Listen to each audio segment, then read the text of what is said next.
पत्रकारांवर हल्ला म्हणजे लोकशाहीवर हल्ला. इगतपुरीतील गुंड प्रवृत्तीला व्हॉइस ऑफ मीडियाचा करारा इशारा.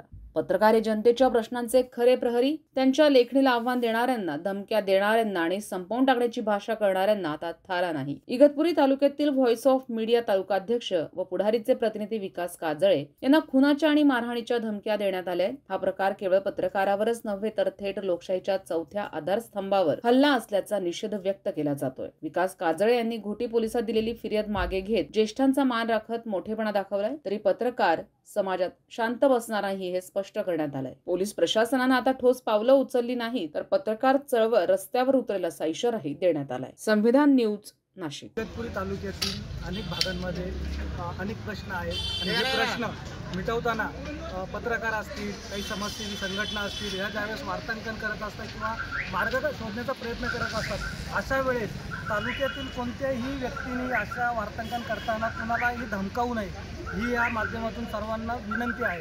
कारण कायदे इतके कडक झालेले आहेत की या कायद्यांच्या कचाट्यामध्ये कोणीही सापडू नये अशी आमची पत्रकारांची वैयक्तिक इच्छा आहे. आणि कोणाचाही प्रश्न मांडण्यासाठी पत्रकार सदैव तालुक्यामध्ये हजर असतात.